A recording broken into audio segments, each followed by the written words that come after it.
السلام عليكم ورحمة الله.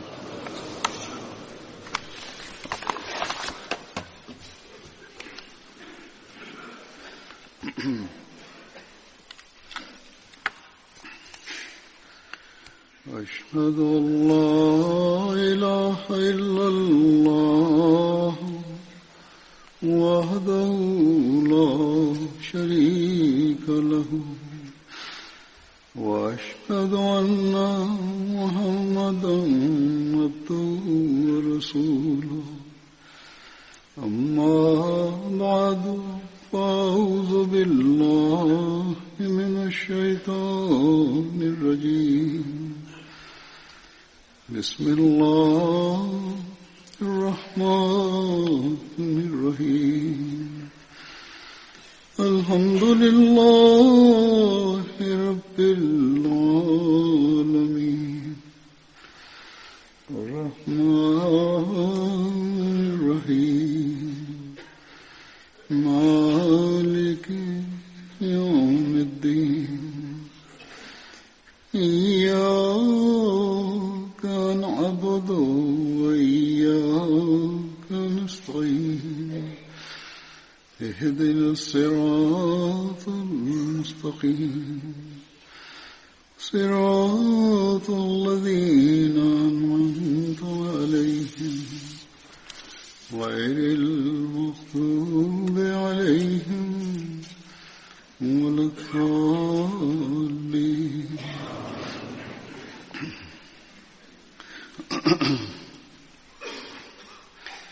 يا أيها الذين آمنوا إذا نودي للصلاة من يوم الجمعة فاسعوا إلى ذكر الله وذروا البيع ذلكم خير لكم إن كنتم تعلمون.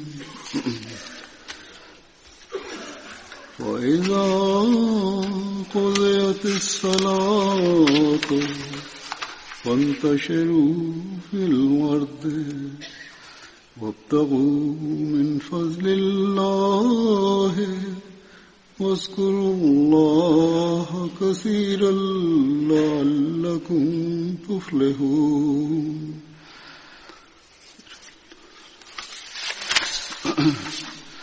وإذا رأوا تجارة أو لهوا انفضوا إليها وإذا رأوا تجارة أو لهوا انفضوا إليها وتركوك قائما قل ما عند الله خير من اللهو ومن التجارة والله خير الرازقين.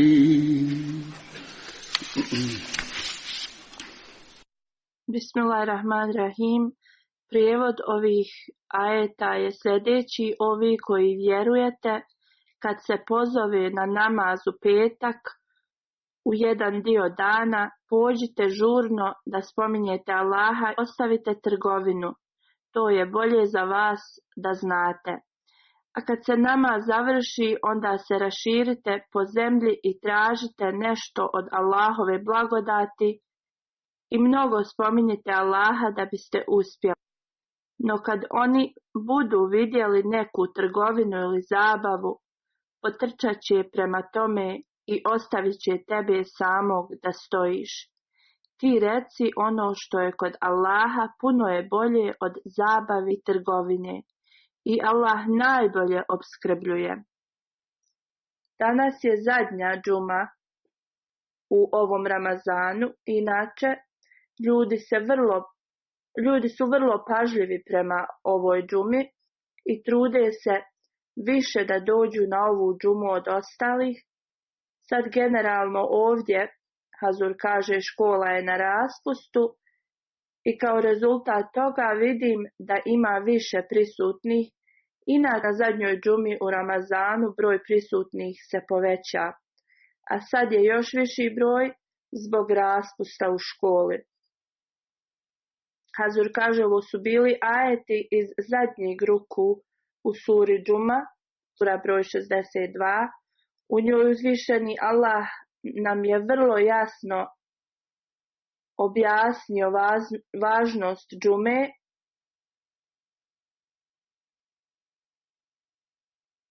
i prema ovim ajetima je vrlo važno da dolazimo na džumu. Uzvišeni Allah je rekao, kad ste pozvani za džumu, nemojte da budete lijeni, da se lijendite. Radije odmah krenite na džumu. Nije važno šta radite i da ste u najvećem poslu i trgovini.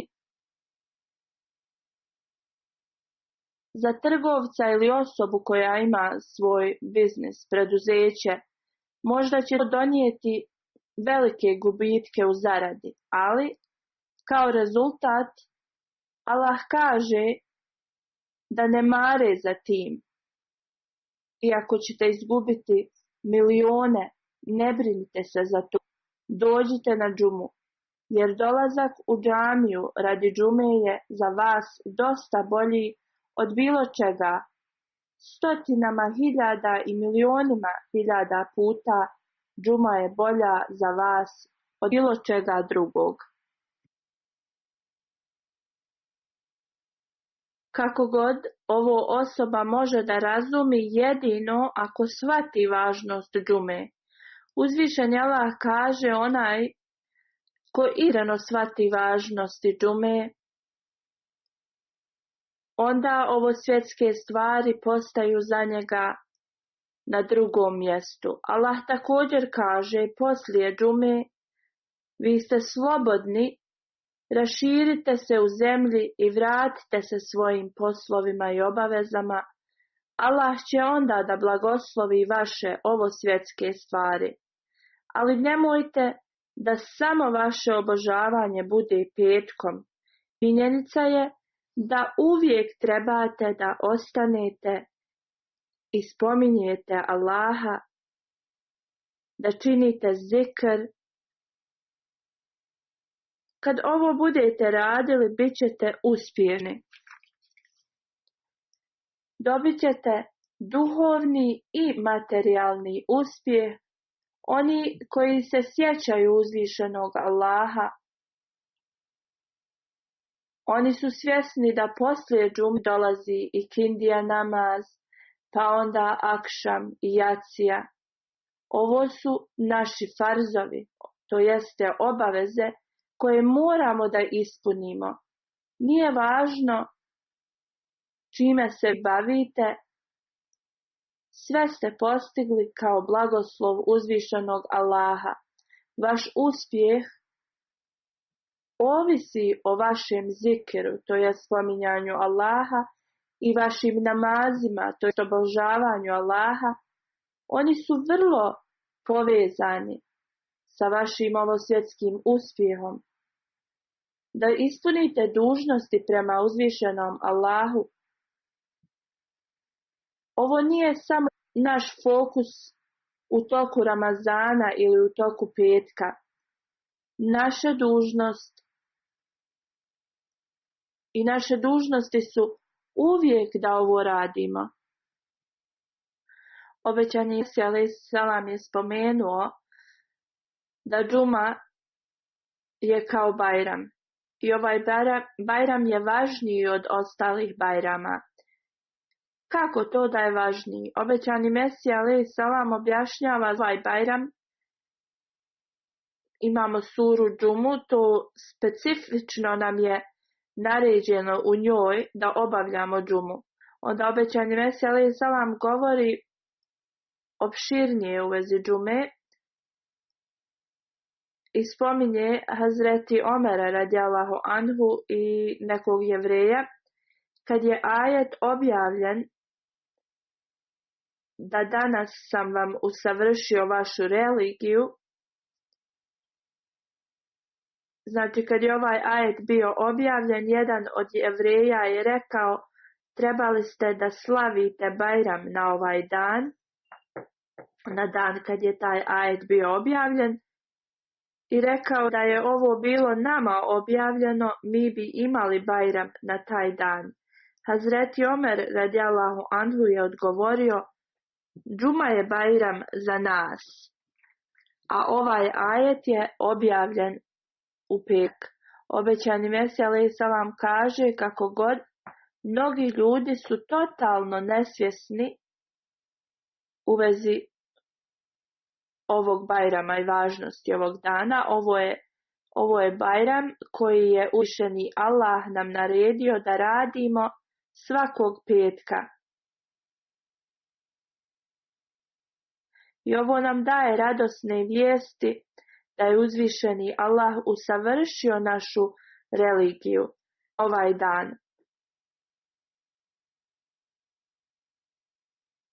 Hazur kaže, ovom danu se ne daje važnost kakvu bi trebao da ima.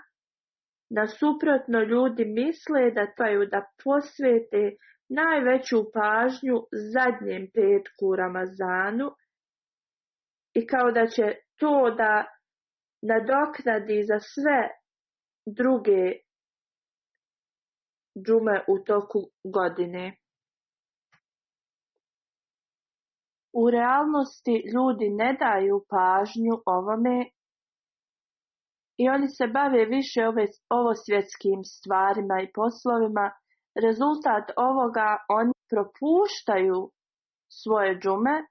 Uzvišeni Allah kaže, budite potpuno sigurni da šta je god uz uzvišenog Allaha, to je daleko više bolje od materializma i ovosvjetskih stvari. Allah je taj koji daje uspjeh i blagoslove.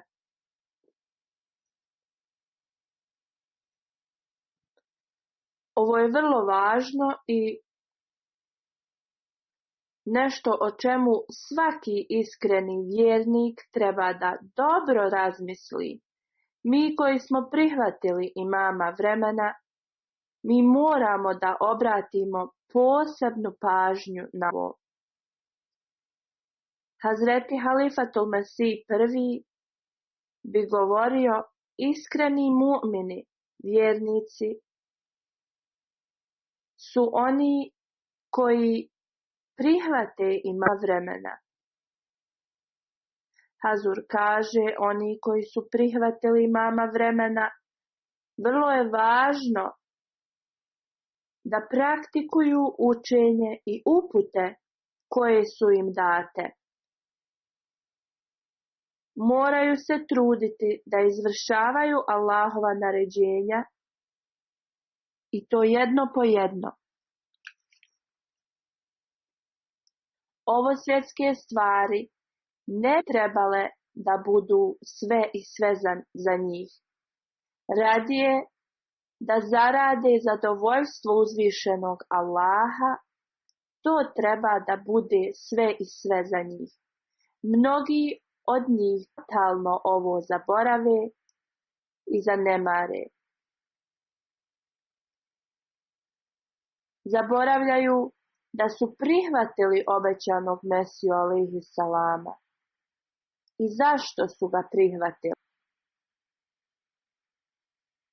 Obećani Mesija alejhi selam je došao da ojača vezu između čovjeka i uzvišenog Allaha. Obećani Mesija je došao da nas nauči da mi tražimo i nastojimo da postignemo ljubav uzvišenog Allaha.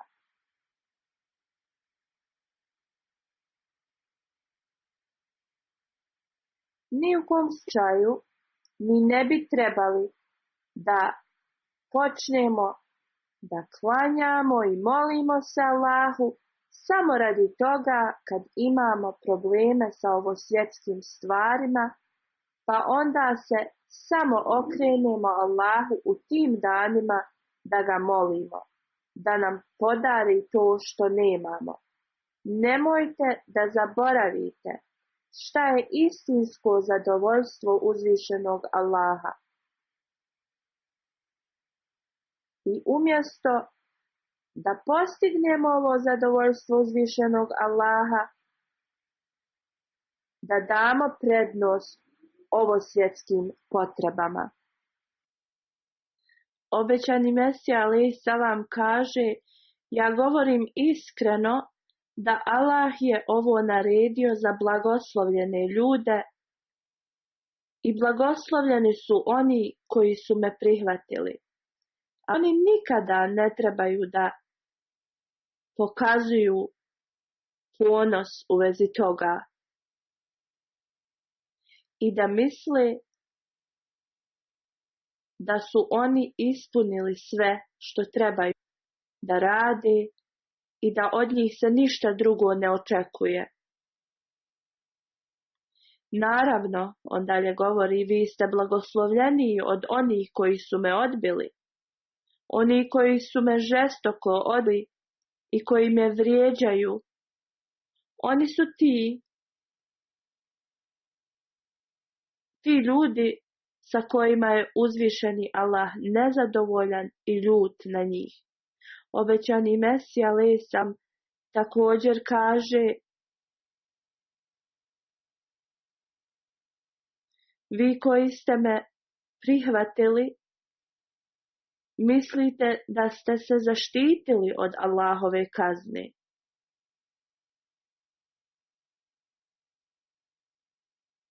Obećani Mesija alejhi selam kaže da istina je da ste vi došli kod fontane koju je uzvišeni Allah dao zauvijek.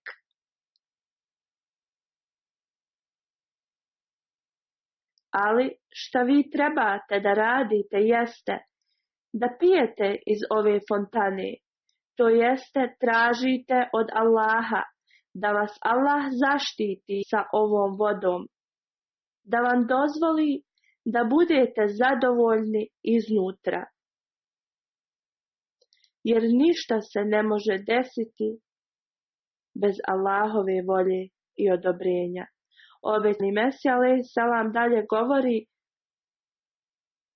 ja znam da kogod bude pio iz ovog izvora neće biti uništen. Jer ova voda je voda koja daje život i zaštićuje vas od propasti i smrti i zaštićuje vas od šejtana. Onda na koji način treba da pijete iz ove fontane? Allah je dao dvije dužnosti i vi ih morate ispuniti. Jedna dužnost je prema Allahu, a druga prema Allahovim stvorenjima. Obećani Mesija alejhi selam nam je vrlo jasno objasnio da naša djela moraju biti prema Allahovim naređenjima. On kaže: kad mene prihvatite, onda slijedite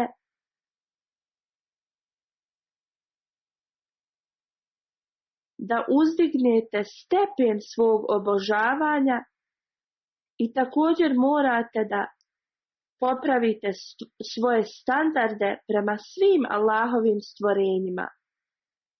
Ako ovo ne budete izvršavali, onda nećete biti u stanju da dobijete Allahove blagoslove. Da bi pili iz ove fontane koju je uzvišeni Allah nam podario, moramo da promijenimo naše zahtjeve i želje. Jednom je Hazreti Halifatul Mesih prvi rekao, Hazreti Sahib, to jest obećani Mesija alejhi selam, je rekao: šta je ostalo da se pije iz ovog izvora? On kaže: ja sam razmišljao u vezi ovoga. Da li sam ja upozoren sa ovim?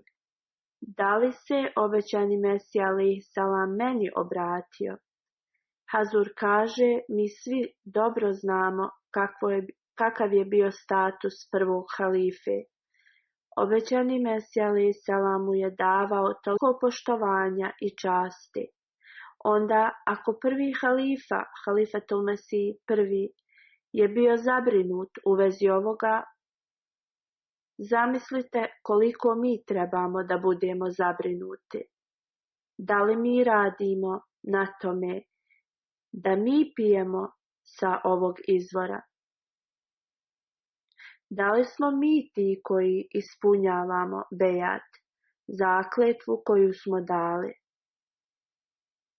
Onda, da bi ispunili dužnosti prema uzvišenom Allahu, vrlo je neophodno da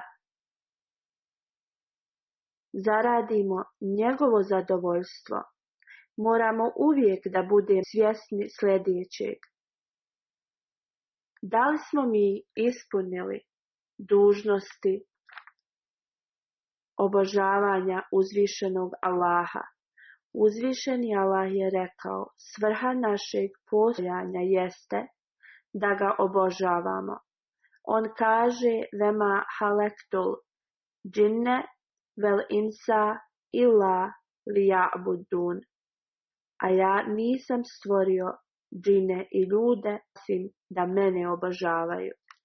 Uzvišeni Allah nam je vrlo jasno rekao svrhu našeg stvaranja i svrhu našeg života. Nigdje nam ne govori da u toku Ramazana ispunite dužnosti obožavanja i mojih naređenja. Radije, uzvišeni Allah nam govori da je ovo nešto što morate da radite od dana kad dostignete svjesnost do dana kad odete s ovog svijeta.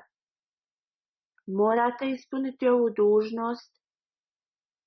Nemojte da smatrate da je jedan petak u godini dovoljan za vas. Činjenica je da svaka džuma je važna. Usmjeravajući na važnosti džume, uzvišeni Allah kaže da poslije džume vi ste ti koji ste ispunili dužnosti obožavanja prema meni i dužnosti prema mojim naređenjima. Ovo mi ne radimo zato što su Allahu potrebne naše molitve. Allahu ne treba ništa od nas, ni naš zikr, ni naši namazi. Allah kaže, kad dođete na džumu, kad slušate hudbu, u toku ovog vremena činite zikr, onda u tom vremenu se spusti sat, u toku ovog dana, da koju god molitvu čovjek uputi uzvišenom Allahu, on mu je primi. Znači, sve osim haram zabranjenih stvari, šta god osoba poželi u tom satu, uzvišeni Allah tu dovu primi. Koje je to vrijeme u toku dana? To vrijeme nije samo u toku džume, ni u toku jednog petka. Ovo važi za svaki petak i svaku džumu. Časni poslanik sallallahu alejhi ve sellem, dok je govorio u vezi važnosti džume, je rekao: svaka osoba koja vjeruje u uzvišenog Allaha i sudnji dan,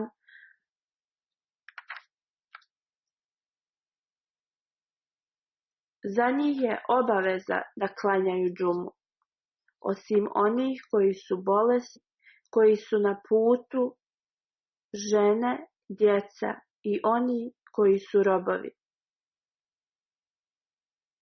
Svi ovi navedeni imaju opravdanje i mogu biti u situaciji da ne mogu klanjati džumu. Ali on dalje kaže, oni koji radi zabave, trgovine i ovosvjetskih potreba zaborave i zanemare džumu, uzvišen je Allah također zanemari te osobe. Uzvišeni Allah je uistinu samostalan i totalno nezavisan od nikoga. Hazur kaže, uzvišeni Allah ne treba ništa od nas. On je taj koji daje i opskrbljuje. Da bi Allah nas opskrbio, pravi vjernik koji veliča uzvišenog Allaha na dan kad je džuma, petkom, sva dobra djela se umnogostruče. Šta ima bolje od toga? Da ispunjavamo naređenja uzvišenog Allaha. Onda kad iskreni vjernik radi Allahovog zadovoljstva izvršava njegova naređenja, kad dolazi na džumu i na namaze i izvršavajući ovo će njemu biti ubrojano u velika dobra djela. Allah će dati mnogo blagoslova ovakvim vjernicima. I ove osobe će jedino dolaziti na džumu i na namaze samo da bi dobili Allahovo zadovoljstvo. Nikakva ovo svjetska zadovoljstva ili želje neće biti u njihovim srcima. I ove osobe neće izostavljati džumu.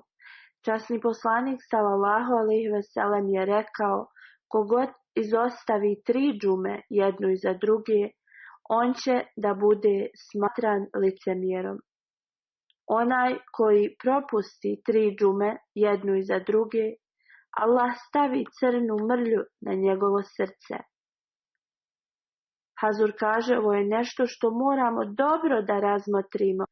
Kad Allah stavi to na naša srca, onda mogućnost da radimo dobra djela također nestane. Ako osoba dođe na namaz, ali ne radi svog srca i iskreno, ovo onda stvara dvoličnost u njemu. Ove osobe se mole bez čistog nijeta u svom srcu. Ovo je nešto zabrinjavajuće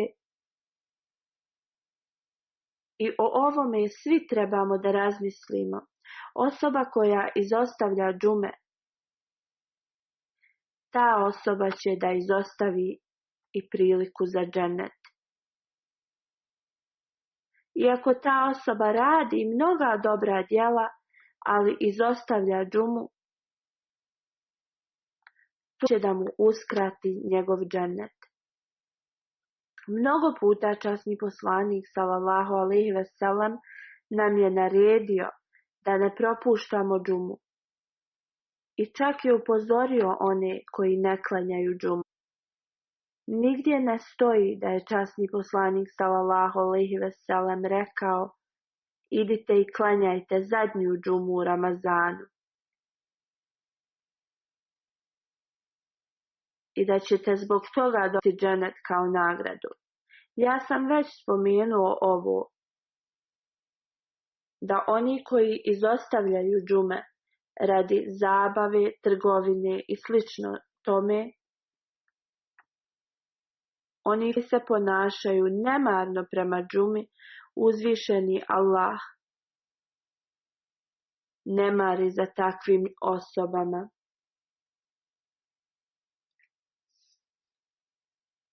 Ovo nije samo ograničeno za džumu. Časni poslanik sallallahu alejhi ve sellem je rekao da osobina istinitog mu'mina, to jest vjernika, je kad on završi jedan namaz, on već razmišlja o sljedećem. Također kad on klanja džumu, on misli na sljedeću džumu. Kad Ramazan se završava, on misli kad će sljedeći Ramazan da dođe. Ovo svjetske misli nisu na njegovom umu. Da bi propustio džumu, to nikad ne može ni da pomisli. Moramo uvijek da budemo zabrinuti u vezi našeg obožavanja i naših namaza. Moramo da znamo šta želimo i da to bude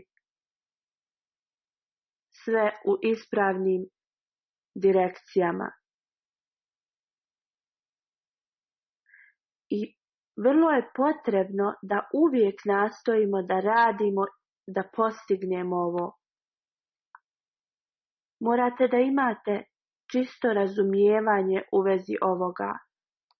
Samo da govorite o ovome riječima, a da ne izvršavate djela, to su samo prazne riječi. I ništa ne može da bude postignuto, ali mi ćemo da razmislimo o ovome.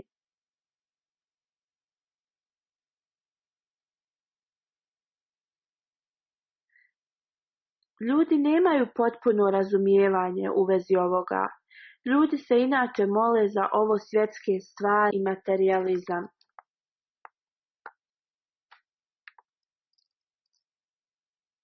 Ako oni žele da postignu Allahovo zadovoljstvo, oni će se konstantno moliti.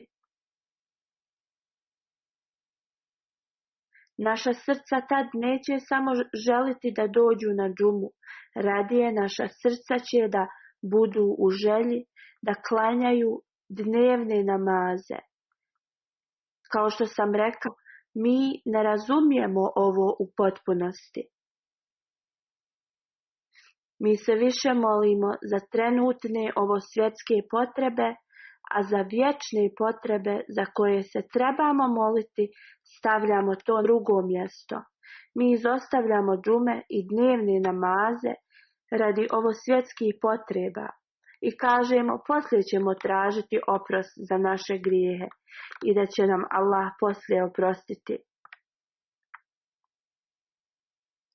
Kakve ima razlike prvo da završimo naše poslove, naše ugovore koji su važniji za nas u našim uredima i preduzećima,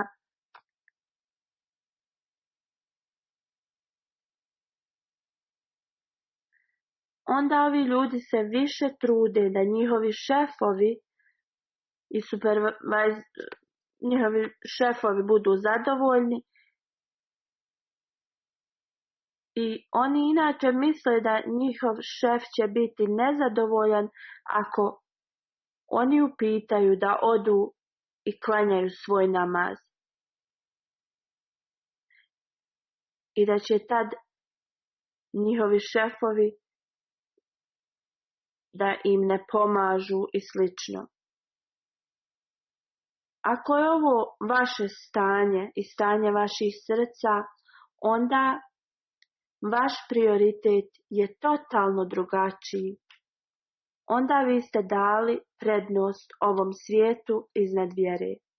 Postoje mnogi primjeri o ovome da ljudi umjesto da daju prednost uzvišenom Allahu, oni se prepuste svojim željama, a da rade na tome da Allah bude zadovoljan sa njima, to je na drugom mjestu. Ovo svjetske želje su sve više i više, Allahovo zadovoljstvo je odgurnuto. Mi zaboravljamo da kad mi zaboravimo na uzvišenog Allaha, kad izostavljamo Allahova naređenja i dajemo prednost ovom svijetu, kao što je časni poslanik sallallahu alejhi ve sellem rekao, uzvišeni Allah postaje nemaran prema takvim ljudima također. Ovakve osobe su uskraćene džennet. Dužnost je svakog istinskog vjernika da drži ovo na umu. Trebamo da kažemo da sve što imamo je radi Allahovog blagoslova. I kad znamo da sve zavisi o uzvišenom Allahu, zašto onda da ne ispunimo prvo Allahova naređenja? Svi ovo moramo da shvatimo i da napunimo naše džamije. One će tad biti pune i kad nije mjesec Ramazan. i svakog petka naše džamije će biti pune. U stvari, naše džamije će postati male za nas. Ovo je svrha dolaska obećanog Mesija alejhi selama, da je došao da dovede ljude bliže uzvišenom Allahu. Ovo je svrha našeg bejata, da mi moramo da dovedemo ljude bliže uzvišenom Allahu, da uspostave vezu između čovjeka, njegovog stvoritelja i da postanemo istinski obožavaoci uzvišenog Allaha. Naše molitve, namazi, post, naše džume, bajrami, sve treba da bude totalno za zadovoljstvo uzvišenog Allaha. Allah nam je podario Ramazan, mjesec posta, gdje možemo da skrenemo specijalnu pažnju i da popravimo standarde obožavanja, tako da sljedećeg Ramazana možemo još više da se popravimo, a ne da između Ramazana se opustimo i vratimo unazad. Ne bi trebalo da odmah poslije Ramazana vratimo se starim načinu života. Ovo nam je obećani Mesija alejhi selam rekao: ako naše sutra nije bolje od danas, onda mi nismo pravi vjernici. Hazur kaže: danas mi nismo ovdje da se oprostimo od Ramazana. Mi smo ovdje da povećamo naše obožavanje, ljubav, poslušnost prema uzvišenom Allahu. Ovdje smo da povećamo našu bogobojaznost. Danas trebamo da obećamo da ćemo povećati našu pokornost prema Allahu. Kad zaista razumite šta znači biti blizu Allaha, ako ovo zaista cijenite, ako smatrate da je Allah onaj koji posjeduje sve moći i da je on taj koji odlučuje i daje sve, ali ako dadnete veću prednost ovom svijetu nego Allahovom zadovoljstvu, onda bit ćete kao on djeca koji su našli dijamante i rubije, ali ih smatraju da su obično staklo i igračke. Oni njih bacaju jedni na druge jer ne znaju da su vrijedne stvari. Hazreti Halifatul Mesih II govori da je jednom čekao brod iz Bombeja. On kaže: prijatelj mi je rekao da je neki trgovac izgubio svoj nakit i dragulje. Tu je bilo oko 105 nekih manjih, nekih viših dragulja. On je informisao vlasti i oni su svi tražili ove dragulje.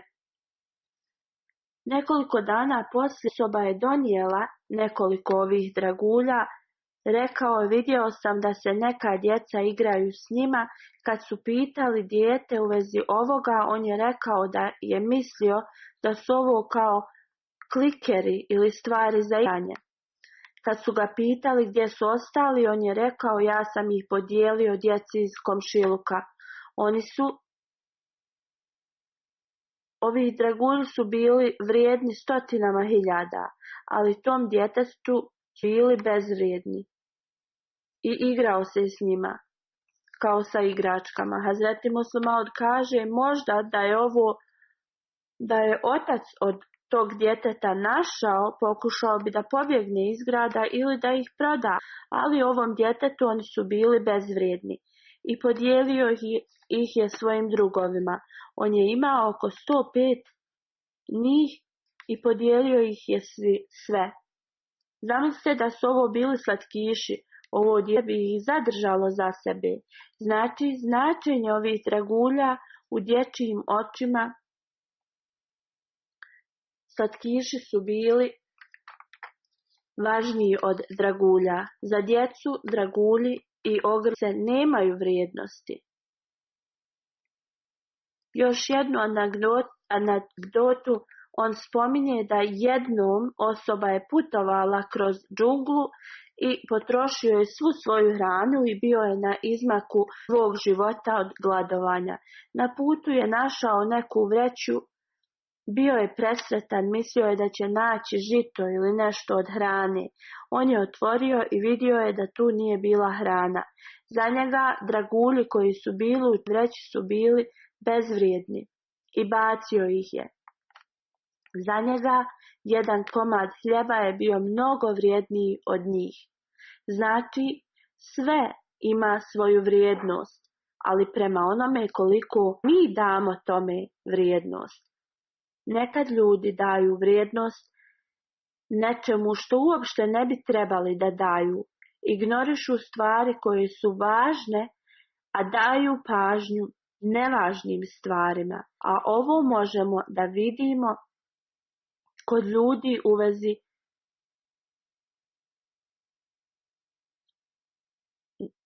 kako oni gledaju na Allaha i ovo svjetske stvari.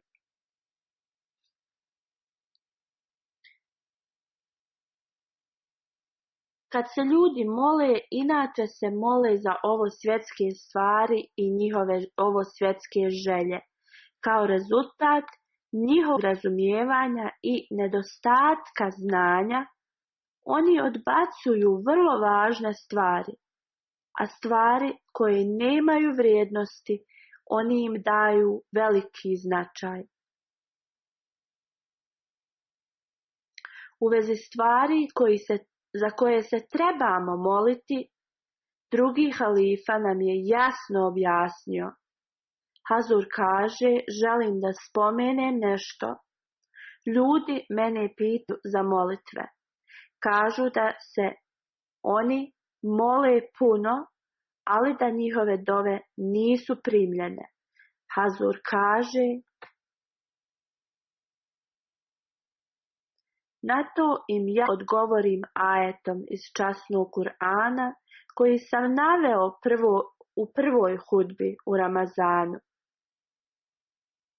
gdje Allah kaže, ja sam blizu i slušam njihove molitve. Hazreti Muslim Maud kaže da u ovom ajetu Allah kaže da oni koji poste u toku dana i klanjaju svoje namaze, čine zikr, čuvaju svoje molitve i džume i navečer sa velikom čežnjom mole se uzvišenom Allahu.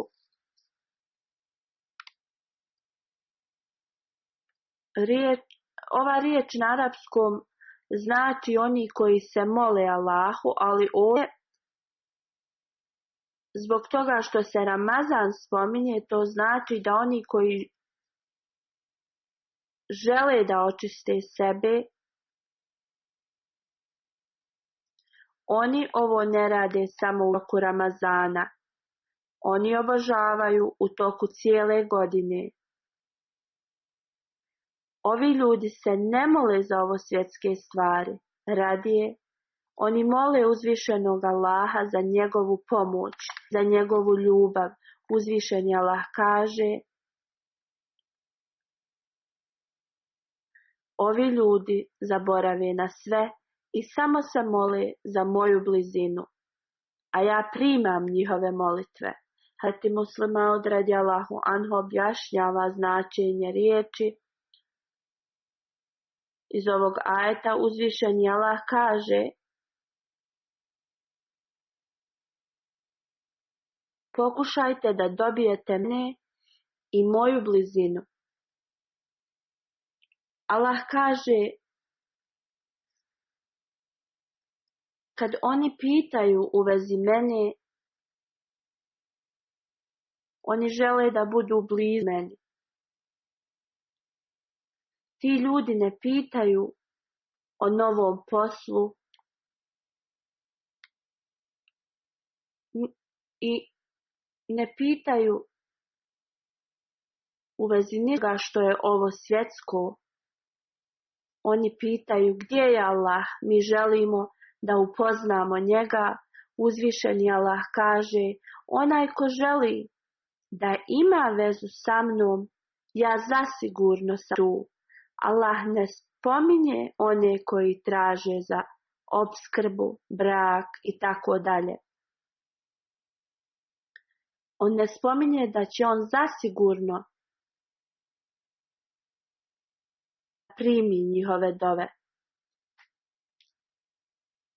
Često ljudi kad kažu mi smo se toliko molili, ali naše molitve nisu bile primljene, mi vidimo da su oni samo molili privremeno. Oni se samo mole kad im je nešto potrebno. Njihove molitve su privremene.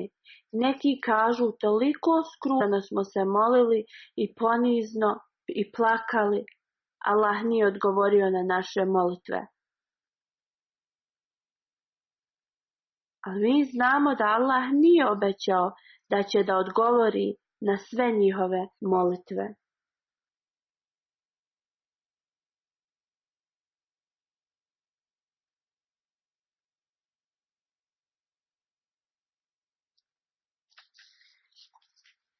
Sigurno ako se reformirate i žudite za Allahovom blizinom, Allah će da odgovori na vaše molitve. Onda Allah postane vaš vali, to jeste prijatelj, i kaže ja ću da stojim uz vas i ispunit ću vaše želje, ja ću da se borim protiv vaših neprijatelja.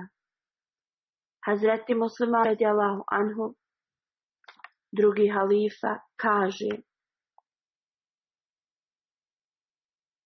nekad neke riječi nisu jasne, one imaju skriveno značenje.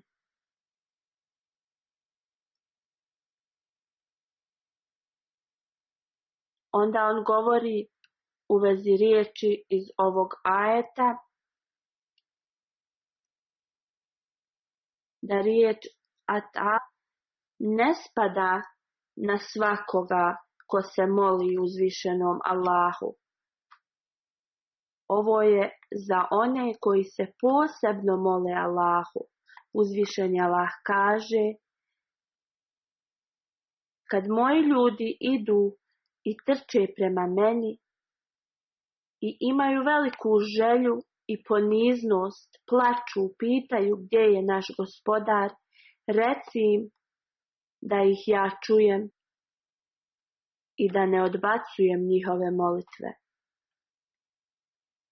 Ljudi se mole za ovo svjetske stvari i kad te molitve nisu ispunjene, oni postaju nezadovoljni prema Allahu. Na primjer, neki traže posao, mnogi mi pišu za molitve za njihove poslove. Vrlo je moguće da neke osobe su više inteligentne i dobiju posao. Ali neki kažu, mi smo se puno molili, ali druga osoba je dobila taj posao, a oni ne razmisle da se ta osoba možda još više molila od njih. Ovo su sve svjetske materijalističke stvari. Ovo su samo ograničene stvari. A Allahov blagoslov je beskonačan. Kad molite skrušeno Allaha, on može sve da uradi. Dok god te molitve su iskrene i ako vi ispunjavate Allahova naređenja, uzvišeni Allah kaže: morate da me slušate, morate da cijenite Allahovu moć i Allahovo veličanstvo. Nemojte da smatrate dijamante igračkama. Kad dobijete ovo razumijevanje, onda ćete dobiti i Allaha. Svi blagoslovi svijeta su pod njegovim nogama. Ovakve osobe moraju da slušaju svako Allahovo naređenje. Nemojte da smatrate da je ovaj jedan mjesec dovoljan za vaše obožavanje i molitve. Nemojte smatrati za zadnji petak zadnju džumu u Ramazanu da je dan kad se vaše molitve primaju. Mi moramo da imamo punu vjeru u uzvišenog Allaha. Nikad nemojte da budete nelojalni Allahu. Onda ćemo biti od onih koji dobiju istinsku uputu.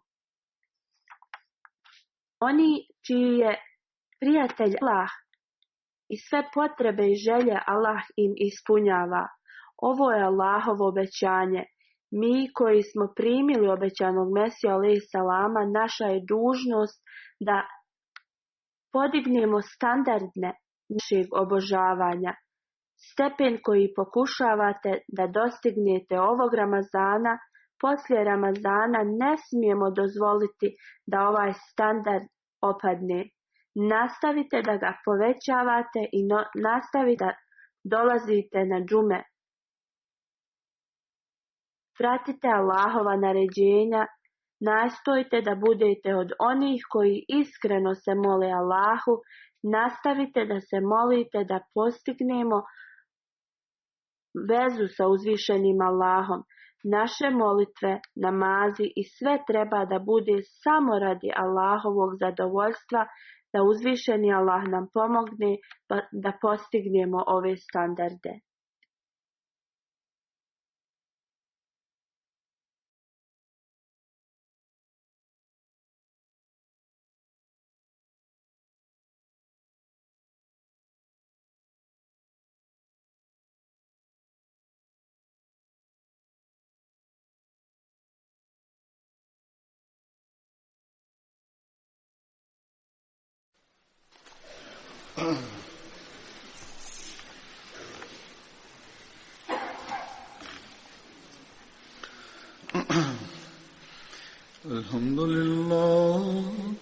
الحمد لله نحمده ونستعينه ونستغفره ونؤمن به ونتوكل عليه ونعوذ بالله من شرور أنفسنا ومن سيئات أعمالنا من يهده الله فلا مضل له ومن يضلل فلا هادي له ونشهد أن لا إله إلا الله ونشهد أن محمدا عبده ورسوله عباد الله رحمكم الله إن الله يأمر بالعدل والإحسان وإيتاء ذي القربى وينهى عن الفحشاء والمنكر والبغي يعظكم لعلكم تذكرون اذكروا الله يذكركم وادعوه يستجب لكم ولذكر الله أكبر